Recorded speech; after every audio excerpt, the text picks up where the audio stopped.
How's it going out there, folks? Welcome back here to a Tuesday. It is August 5th, 2025, 1:06 p.m. 1:08, 1:06, somewhere out there. It is a wonderful day out here. It's supposed to be pretty hot here in Northern California. Earthquake activity on the globe here shows a 3.8. Early this morning, another earthquake out here around New York. This is the second one here in the last week or so. The previous one in this area was back in, the 2nd of August, 3.0. Let's see if we got anything. Yeah, there's actually been a little swarm over here in the last 30 days as well. This is where that 4.8 struck, a little bit further to the west there, around the New Jersey area. But lately we're getting a couple earthquakes out here. The latest one is in the red here. Notice that? Normally a 2.7 is not going to be in the red unless it's felt by quite a few people, and it was. Population density galore out there, but also the 2.7s and even some smaller quakes out there are felt across a broader region just because the way this crust is out here. That's a lot different compared to the west coast. The 2.7 is hardly going to be felt by anyone out there, but as you can see, quite a few people around the New York area felt this earthquake. Now, what is going on with this, right? One might have to wonder, are we building up to something bigger in the area? Good possibility. Making sure everything's turned off here as far as my bells go. This earthquake activity here in the last week is in the orange and yellow. This is historical data for 2.5 and above since records have been kept according to the USGS.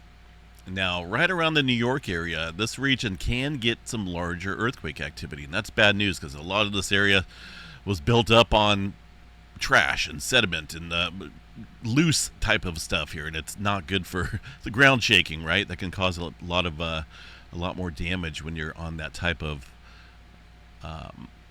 foundation, so to speak, that a lot of this area was built on.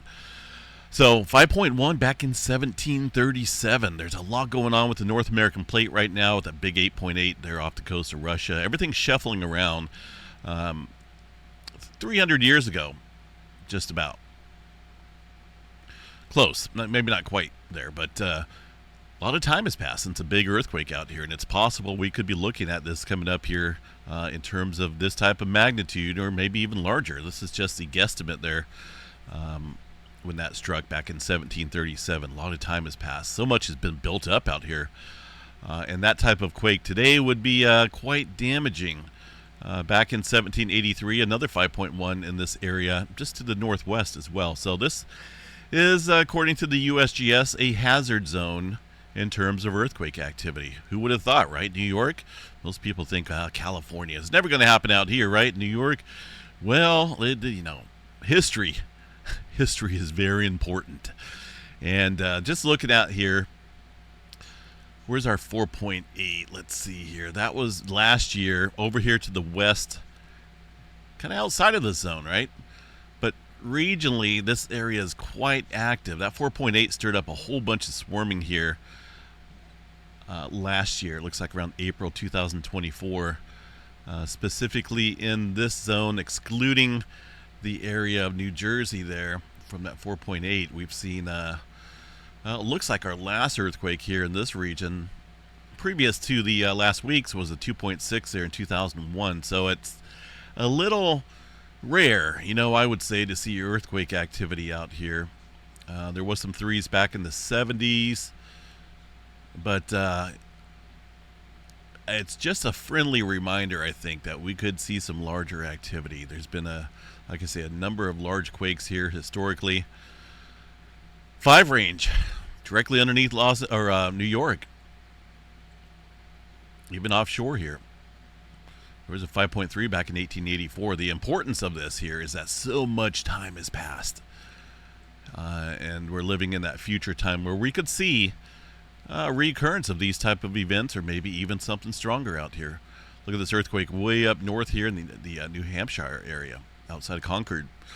6.5. That would be damaging across many areas out here because, again, that's going to be felt stronger out on this type of rock layer. So just a heads up, Not stating that anything will happen, but historically it has happened. I think the more earthquake activity we see in this zone, the possibility, with the amount of time that has passed, we could be talking about reoccurrence of that type of event out here around New York. Many areas out here. New Madrid seismic zone. Got to watch that as well. It's been a little quiet out here. That was back in 1811, 1812. When we've seen a series of upper 7.0 earthquakes, maybe even the 8 magnitude range. So that, a lot of time has passed there as well. Down south into the Carolina area. That, a lot of spots out there. These are intraplate boundaries. Failed rift zones out here have a lot to do with it. Long time ago, right? These are not like your typical plate boundary here, where the plates are colliding. This is a little bit different setup out here, but we do have to be careful because earthquakes are popping up there, and they have long before, generations in the past there. You know, how do they know? Well, it's pretty easy to tell from a geologist perspective there, looking at rock layer and whatnot. But anyway, watch that. Second earthquake in the last week there around New York. This one a little bit weaker, but still, it's could see some larger activity there. Just got to be careful. Kansas has been pretty active up here as well in the last 30 days, more so than normal. A lot of activity outside of Hayes and the Salina area. Got a swarm of movement up here. More so than normal, that's for sure. We got 11 earthquakes here listed on the map. Quite a few threes up there. Again, Kansas is not really historically an active area. They're outside any major known zones. But I'm thinking there may be some stuff out there that has yet to be discovered. All right, let's back out of here real quick. Texas area, some oil fields out there getting hit with earthquake activity. New Madrid seismic zone there, quiet for now, but I do think we need to watch that. Got 24 earthquakes out here in the last 30 days. The largest going to be a 3.1. This area, again, capable of producing earthquakes in the mid-upper 7 range. Yellowstone National Park up here. You got 2 earthquakes, it looks like. One from yesterday, one from today. A couple smaller quakes. I guess let's go see what's going on here from the Yellowstone overview. The layout is still squashed, though, in terms of the amplitude readings. But I guess if there's going to be a swarm, it would show up regardless. But look how... look at these amplitudes here. They're just squashed, meaning that nothing will hardly show up here. So doesn't help us out in terms of seeing what's going on. Definitely won't be able to see any type of, if there was some type of magma activity down below, you definitely wouldn't see it here with this type of setup.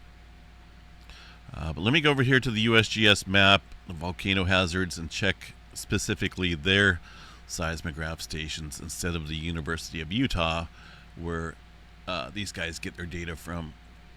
Well, you think it'd be the same thing. I mean, I don't know. See, this looks a little bit different here. There's that one little earthquake from today, and there one from yesterday up here as well. Very small earthquakes, nothing big. But at least this is turned up a little bit so you can see kind of what's going on. Even some noise out there, but yeah, I don't like the way these other ones look. There's just a bunch of lines, and there's, you know, it's hard to tell if anything's going on out here. Are these earthquakes? You know, it's anyway. All right, let's go ahead and move on past that. Nothing big going on out there, by the way. Up in the Washington area, Mount Rainier, nothing showing up here. I find that rather interesting there. Interesting. Let's go see. Let's go double check and see if that is actually what's going on up there.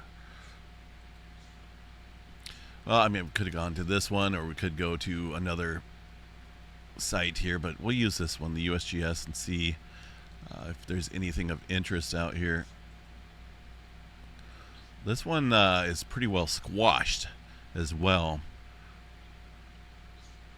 So for that, we need to probably go over to the PNSN network. I don't know why the amplitudes are different on different websites here. This is the same seismograph station, I think. I mean, it looks like it was around that same area. Oh, you see that? They squashed the amplitudes here. This is a It wasn't like that in the days past here. I don't even think it was like that last night. But look at the amplitudes. They're just straight lines now, so you can't even see anything showing up. What is going on here with this? I don't know if I can change the channel on this or not. It's an EHZ station. What do they do here?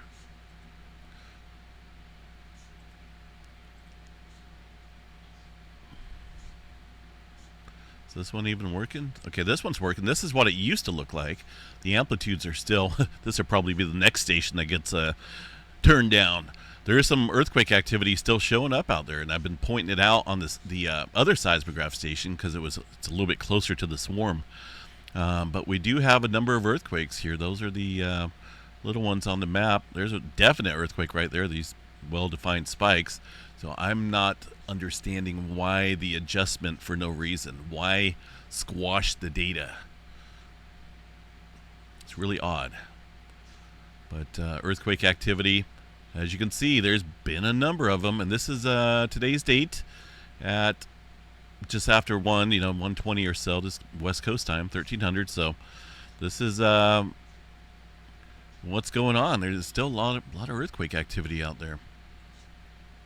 But the station up here, the one that was picking up more earthquakes than the other seismograph station, has been squashed. This is like not good, and I don't know why they did that. So we'll continue to check back on it. Just it looks suspicious, right, when they're turning the amplitude down like that. All right, so still got activity up at Mount Rainier. Nothing big, it's kind of what I'm looking for. There's still microquake activity out there, that's for sure. Northern California, a couple earthquakes here. That's just what they're reporting from today. I don't know. Let me see. I don't think this covers Northern California, but it does here at the extreme area around Brookings and whatnot. Maybe I should start checking these as well. See if there's actually earthquake activity, and it's not being reported. This one's way turned up. The amplitude here is just... that's too much. It's either too little or too much. So that's called Chuck. Interesting. We'll check out... that's the same one. We'll check out this blue one here, Brookings Station. See if there's anything showing up here. See, this one's... yeah. Those events, I'm not for sure what those are. Local earthquake activity is going to show up not like this. I don't know what that is. That's looks like some type of noise out there. We'll check a station up north here.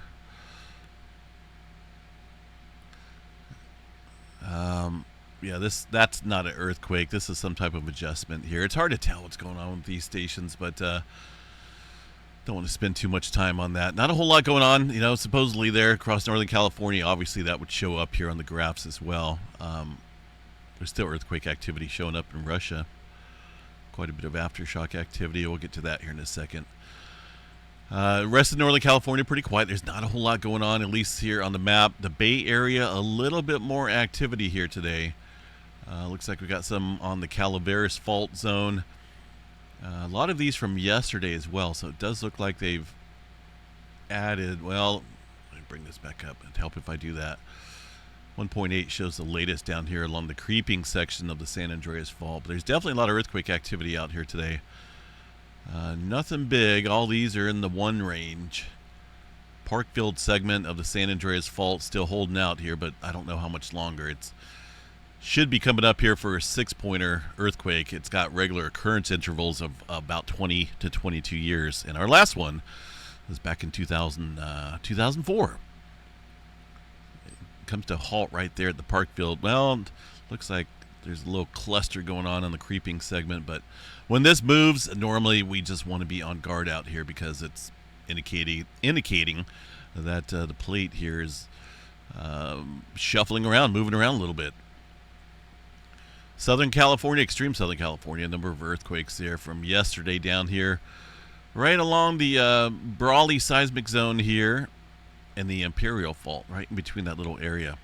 One earthquake migrated north yesterday, a little bit closer to the Salton Sea and the south branch here of the San Andreas Fault. That was a 3.1. I don't see any swarms going on for now. Well, maybe it's got to take that back. This thing, see, 2.5, right? Got to bring up the all magnitude so you can see even these little microquakes here. So there is technically a little swarm. It looks like it halted about 9 o'clock this morning. Bunch of earthquake activity there yesterday, including that 3.9 late last night. Originally, that came in as a 4-pointer. So we do have a little swarm, not too much migration up northward here. Got to watch that, though, because the southern branch of the San Andreas Fault is pretty much locked and loaded as much as it can. Ridgecrest, a little bit of activity up there, nothing big. So just going to keep an eye on the west coast. We're moving a little bit. Let's take a look here at the Russia area. Look at this earthquake back prior to the subduction zone. That's a rather interesting quake there. That's going to be a 5.0 early this morning. The number of quakes are dropping out here, with the last one being a 4.7 about 8:30 this morning. But there's still earthquake activity showing up there. Quite a bit on that Russia station. I don't think there's anything big, but the USGS only reporting, of course, 4.5 and above. There's a handful of smaller quakes in there below that level. So just watch that. I don't think we're done yet with that area. Japan, a little bit more active today with some newer quake activity. Close to the Nankai Trough here. In fact, that one, let's see, is the USGS reporting that? They are. This one is deep into the area, literally right on the Nankai Trough here. It's a major subduction zone that, the Japanese government there last year put out a megaquake warning for it. There's 5 segments here. This area right over here did not rupture back in 1944 with the rest of these. I think it was 1942, and then 2 years later, 1944 for 2 other segments. But Section E did not rupture. Deeper activity here underneath the region, adding further strain. Down here is where that swarming area occurred. Actually, it's south of there, it looks like, that 4.6. The swarming area just a little bit further up north. Been rocking and rolling with a lot of earthquake activity out here. And really no main quake there in the last couple months. So just a highly strained region. Nothing going on there on the Nankai Trough, the subduction zone interface itself. We did have one here in the last 30 days. Just prior to it, but kind of watching that. Pacific Plate has been moving like crazy recently. Newer deep quake here across the Fiji area. That's going to be the Tonga Trench, 4.4 at 330 miles deep. That should stir things up a little bit out here. New Zealand, fairly deep quake underneath the area, 3.2 from this morning. Let's see what else. There's a newer quake there across the Alaska area.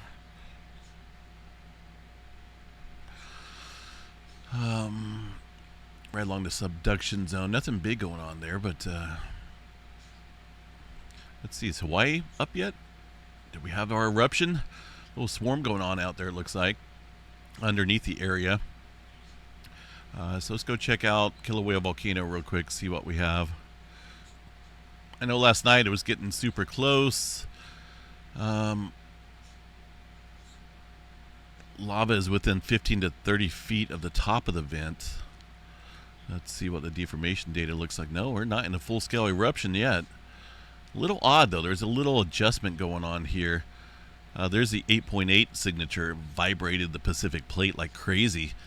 It was picked up there on the electronic tilt meter at the summit of Kilauea Volcano at Hawaii.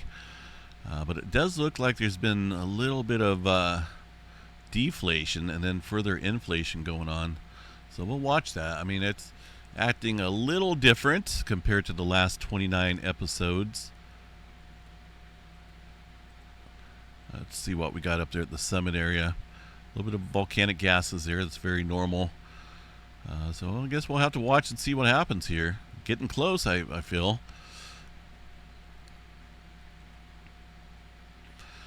Let's see, anything else major going on around the planet? Like I say, a lot more active out here across Japan. We'll watch that.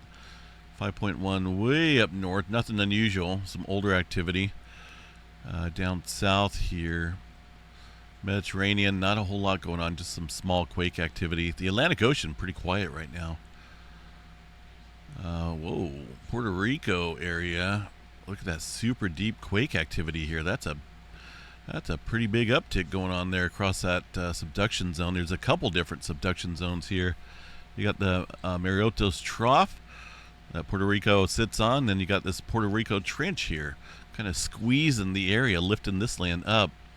That's a decent earthquake there, 5.7, 104 miles deep underneath this area. So watch this region here. They can get some big earthquakes along the area. Yeah, it's a 5.7, 104 miles deep. Goodness. All right. South America, typical movement. Nothing big going on there for now. Same for the Middle America Trench. A lot of stuff in motion out here, so we'll just keep an eye on things. Space weather activity kind of kicking up a little bit as well. We did have a decent M flare here this morning. It did shoot off a CME as well. That's going to be, looks like around an M 4.4 or so. A couple C flare activity events there since then. That's coming off a sunspot that's directly facing us. It's currently flaring right now as well. Looks like a region across the western limb. That's going to be sunspot number 4168 here. This image from last night. This is a more recent imagery showing quite a bit of growth here. Look at all those peppered spots all over the place. This thing is growing like crazy. And that's a time here when we need to watch maybe for some X-flare activity. I do think we should bump that up a little bit for X-flare potential. See what these guys are reporting. They still have it at about 10% chance there for some X-flare. M-flare at 40. I'm going to adjust mine here after I do this update. But yeah, that's pretty crazy. Growing like crazy. Beta gamma delta structure there. From 4168. Super complex, and it's growing. It's not decaying. This is going to be a massive area if it continues like that. And that CME that was produced, we'll have to wait and see what the Space Weather Prediction Center folks call for, but it's sunspot directly facing the Earth here, so I can only assume that it did shoot it off in the Earth-directed view, which should be here in a couple days. So we'll watch for the aurora change here as far as the 3-day geomagnetic forecast goes once they put out the forecast. Coronal hole down here, number 69, fairly massive one that will be in a more Earth-directed view here in the coming days. So high-speed solar wind stream flowing out of that as well. Nothing, like I say, nothing major in the forecast for now, but that could change there with the CME. This is a shot that was taken from the one of the satellites there. Update. Looks like it was a westerly directed CME. But there could be a little bit that was directed to Earth. We'll watch that, though, in the coming days. Let's take a look here at the Storm Prediction Center. Got a little slight risk up here across the Dakotas area. Slight category, indicative there of, 5% and a 2% chance of some tornado activity today. Got some wind and a little bit of hail threat out there as well. Aside from that, just some thunderstorm activity out there across the rest of the area in the light green. How about a look here at the tropics? I know there's been some talk about maybe seeing a hurricane out here towards the middle of October or August. Let's see what the weather models are looking at now. See that that's a lot different than last night, but it still shows. The thing is, the weather models are picking up on something forming out here around the 15th or 16th. Now the path, obviously, it can alter. This could disappear completely, but this is something that you have to watch, right? I mean, why do we even have these weather models if we don't even want to see what the possibilities are here in the future? I know, right? Because some people, they don't like to look that far out, and I don't blame them because things change. But we do have to, keep an eye on the water, the tropics out there. Things are hot, getting into a little bit deeper hurricane season. weather models are a great tool to use, so we do have to watch that. Couple out here, it looks like, after the August 15th time period, but this is subject to change, right? As far as the path, direction, or maybe even no tropical system, but they're picking up on something, so we'll keep checking back on that as we get closer and deeper into the middle of August there. Let's see what else is going on. Seismograph stations all up.